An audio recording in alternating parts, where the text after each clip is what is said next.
What is going on, comic book movie fans? My name is Jonathan. This is Comic Book Cinema. This is where we bring you the best comic book movie content. Today, I'm joined by James, George, and John for a special edition of Comic Book Cinema. Today, we're going to discuss a simple topic. It's a topic that I think the gentlemen that are with me today it's a very appropriate crowd. I would say that James Herod stays relatively up to date and watches all the Marvel movies, all the DC films. He's very familiar. He owns most of them, probably all of them. John, Paul, and George, on the other hand, do not share that same passion, and that's okay. Everybody has their own taste in films. Today, I want to discuss a topic that I think is very pertinent, and it's something as a fan myself that I worry about, which I probably shouldn't, but I worry about it. And the simple fact is, or what it is basically, is this. I worry that comic book movies have gotten to a point now, yes, where the general consumer, the general moviegoer, feels intimidated to go into a movie like, I don't know anything about this universe. I haven't seen the 25 movies that come before this. I don't know anything about these new characters, the Eternals. I don't know anything about Moon Knight.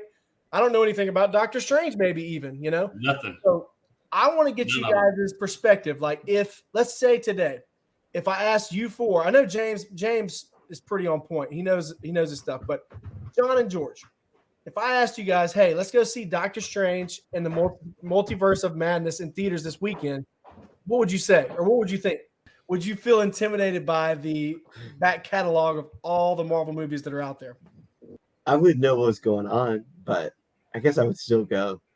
Yeah, it's too much. Too much. I'd ask if you were paying for my tickets, John. I'd pay for your tickets, George. I'd probably be like, well, I still don't want to go. I probably got some chores or anything else better to do than to watch these movies. I'd probably see what was happening on ESPN or something like that first. What is the last comic book movie you saw? Superman 4, Quest for something. Before that. Nuke Man, The Adventures of Nuke Man.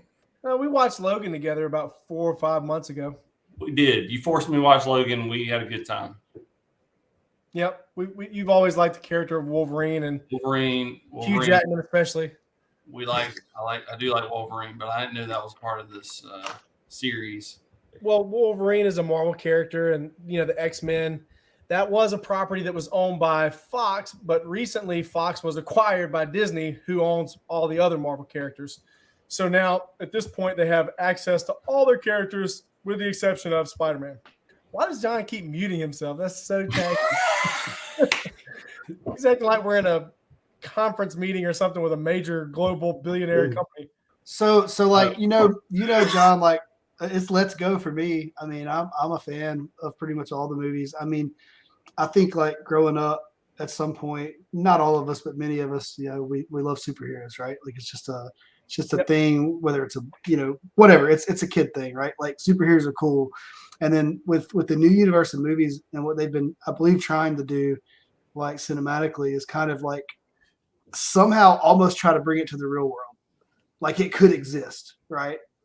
Like not this like off the wall, total fantasy world that we lived in back in the days when we did read a few comics or we were watching the cartoons on TV and all that stuff, right? It like kind of made it real.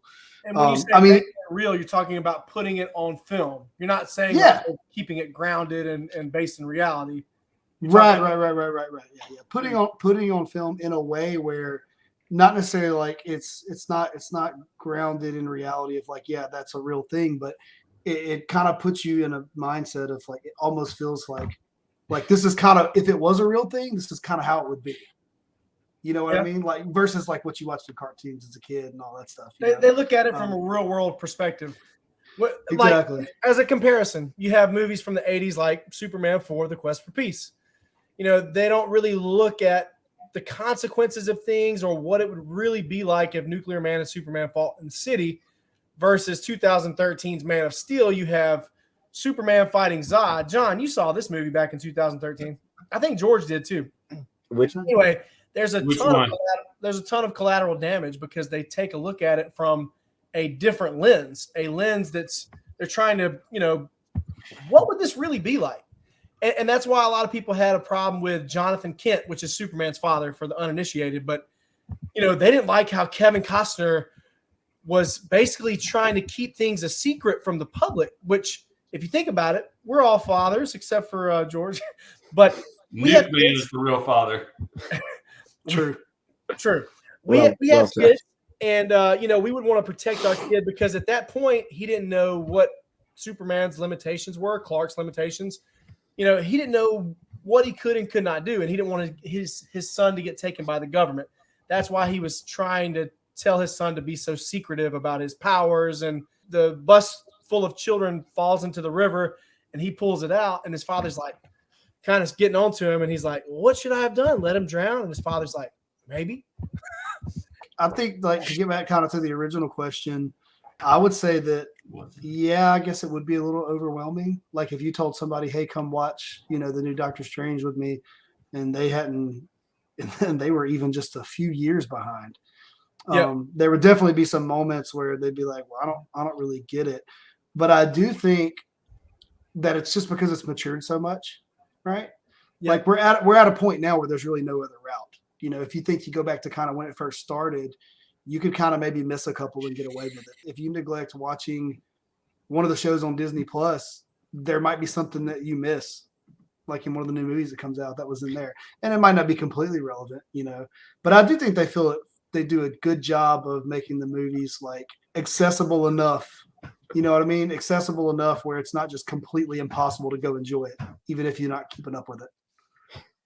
I think ultimately it really doesn't matter if you miss them because the end result is never in doubt. They all end the same way. I could miss every Disney show and go to the movies and I would still be able to predict the ending and what's going to happen and the comedy that comes with it. I think that's I don't even care following them because they all follow a formula that's predictable, and as much as they try to make it edgy, it's not edgy. It's a comic book. So I'll tune in, but the most recent Spider-Man, it was kind of boring to me. It was boring. Yeah, I thought so. We came here to give hot takes, right? In there together, and all the Spider-Mans fought each other. Yeah, all the different interpretations of Spider-Man since Tobey Maguire were in the same film. That's what I want to talk about with you guys. So John, you feel like it is a cookie cutter, super predictable blueprint that they use for every single movie. That's kind of where you're at with it. Yeah, absolutely. And that's why, even when I do go see them, I'm just kind of bored by them, and I'll end up kind of wanting to go to sleep. Did you guys see Avengers: Infinity War? Yeah, it was good. Did you feel but standalone movies are different. Did you feel like that was predictable at the end of the film when Thanos won and everyone died? No, that was different. But again, the standalone movies are gonna be different though. They're all typically. Is Thanos that rock hard warrior? He's the purple guy, the big purple guy. He collects all the stones. I think we watched part of that, but I don't think you watched the whole thing, George. I think I tried to force you to watch some of it. John, the only time I watch any of those comic movies is whenever I'm with a good friend like you that just tells me what all is happening the whole time. And then it's fantastic because we're together and we love it. But I think I'm just I think I could have been into it. Kind of like James said, it's so much that I would have to know on my own that I'm completely lost. Even when we watched Nuke Man, I feel like there were some things that were kind of alluding to these other storylines that I didn't understand. Like Lois, I didn't know who that broad was, so I was completely lost. I didn't know who Lois was. I thought, hey, not everybody does know what that was. It's some chick, but she acted like she knew Superman better than the other broad that was in there, Yeah, so in those older films, and not just in the films, but in the comics as well, and the newer movies as well, Lois is always known to be Superman's love interest, right? She seemed like she loved him more though. And then he blinded her. He cleared her brain off. Yeah, he did do some messed up stuff. He's like, you're not going to need those memories or these or these or these. But I think that's the evolution from that time period till now. They've changed so much, and it's like James was saying, they base these movies a lot more in the real world. Not that they're realistic by any stretch of the means, but it's just a fantastical fantasy story that takes place trying as much as they can to ground it in our real world. I do kind of see John Paul's point a bit. And for me personally, a movie being predictable is not the end of the world. But I will say that I can't, even me being such an expert in Marvel, I can't go into every Marvel movie and predict every single little thing that's going to happen. Sure, I might get some things right. I might get the grand finale right, which is kind of rare in itself. But I mean, I think that if John was really honest with himself, he would think that they're a little less predictable. I mean, I do see the point that he's trying to make. And I know that you, John Paul, had a lot of issues with the first Avengers. And I think that most people that aren't super fans felt the same way. They felt like it was just a cookie cutter, super predictable film. I thought it was lazy. Anytime they're recreated, like, because that's when they brought in Loki, right? They like made Loki the main bad guy in the first one. Am I remembering that correctly? Yes. Well, they introduced him in the first Thor movie, but then they brought him back as the main villain in Avengers.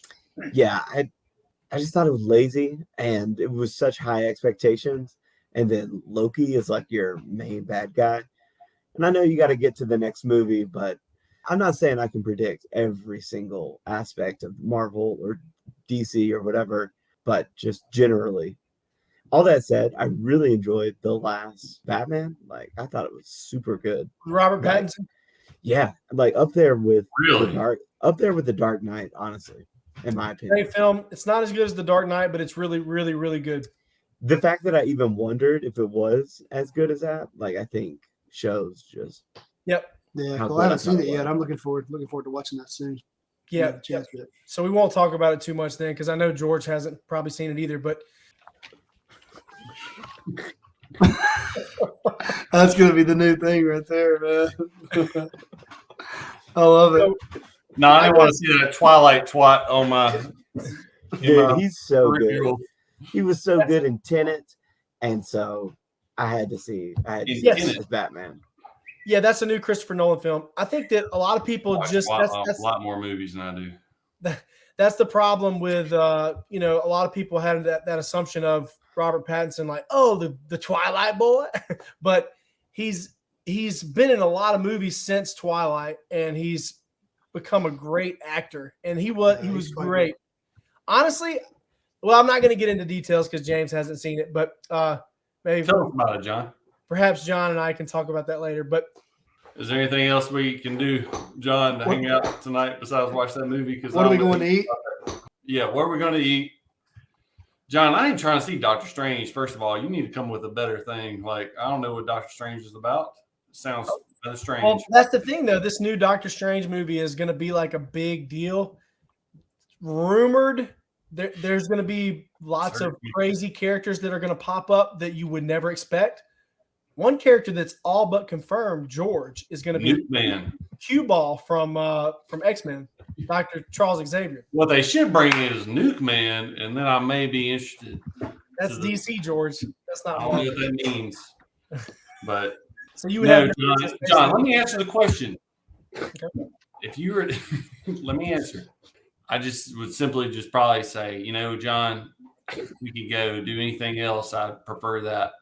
But if you really want to go see this movie, let me ask my wife first. If you asked me to go see Doctor Strange, I probably wouldn't know really what to say at first because I don't know any of the background knowledge. So I just be like, all right, John, well, you're going to have to literally tell me everything, which we usually have a good time anyway with you just filling me in. But, So it would be a tall task for you. Like, you would just be probably thinking to yourself, like, I don't know if I really want to go see that because, first of all, like you said, I don't know the character of Doctor Strange, and I don't know like any of the backstory or what's supposed to be going on. That's kind of what I fear. But Marvel have gotten themselves to a point where characters like Iron Man, first of all, in their universe currently, spoiler alert, if you haven't seen 2018's Avengers Endgame, or 2019, I'm sorry. have I seen it? Iron Man dies. And that's like one of their main characters. And and then Captain America goes back in time and becomes a really old man and has to end up retiring basically and giving his shield to the Falcon. So a lot of your main characters that they started the universe off with are now either dead. Black Widow died. Feel like I've seen all the movies now. Well, I didn't even see them. There we go. That's the thing. Like now that it's almost like they're getting to a point where they can either restart everything, which would kind of be boring. It's almost like that Spider-Man syndrome where we literally got a retelling of the Spider-Man story like 5-6 years later. You don't want to see that. So Marvel's at a point now where they're trying to just, you know what? Hey, we don't have to reboot Spider-Man, reboot Iron Man. We're just going to give you a Moon Knight TV show. Okay, I don't know who Moon Knight is. Even somebody like me who's been a follower of Marvel for years and years and years, but I'm intrigued. You got Oscar Isaac, you got a cool looking character. So I'm on board. I think that they're at that point now where they're starting to dabble in characters that have never been messed with in the movie world. And honestly, I think that's fine. But at the same time, when they continue to build and build and build, it further alienates poor folks like John Paul and George Master Peabody. I'm an alien. I am Freako. I'm experiment. I am a father now. This is the main reason. I would be like someone interested, like Kel, for like she just is not interested in it. And that doesn't help that your wife doesn't like there are other girls that like we go to church with that she's around, whatever. They're like, we literally discussed it the other night, and they're like, yeah, our favorite movie is this and that. I looked over at her, and she was just like, nope. I don't know why. But like I feel like for real, I'm like way too far behind till I ever catch up. I watched, like you told me, literally the order in which to watch all those comic book movies, and I tried. Like I watched. I forget if you told me to watch them in the actual order that they came out or in chronological order of how it would happen. That's the order that they came out is the one that I recommend usually. Yeah, and you gave me like which first 10 to watch in order, and I made it like I think I watched through 3, whichever Captain America movie that was very early on. I watched what's the one with the superhero chick? What was her? Captain. Oh, you watched it in chronological order then. You didn't, yeah, because Captain Marvel came out in 2018. Okay, I watched it in chronological order. So yeah, I wouldn't recommend watching it in chronological order. I don't like Captain Marvel, and I also don't like watching that in chronological order because I just don't like that. How do you feel about watching the Marvel movies in chronological order, James? I mean, I don't know. It does a good job of building slowly towards the fantastical. If you watch them like in the in the order that they were released in, it does a really good job of slowly easing you closer and closer towards the idea of fantastical and wild and crazy powers. If you watch Captain Marvel as the third or fourth movie, second movie, whatever, you're gonna be like, that's out there. I think that's why I would not recommend watching it in chronological order. It makes sense. That makes sense. I feel like you should watch them how they came out. Yes, 100%. Like Star Wars. The way they made them. Guys, thanks for joining me for this brief discussion. I just wanted to that's mainly what I wanted to get, you guys' perspective. Thank you so much for joining me. It's been a pleasure. If you haven't already, make sure you like, share, and subscribe. We drop 2 videos a week, so make sure you click that bell to get notifications every time we drop a new video. You can follow us on Instagram and TikTok at Real Comic Book Cinema, and you can also find us on Facebook. John Paul, George, James, thank you so much for joining me, and until next time, have a good one.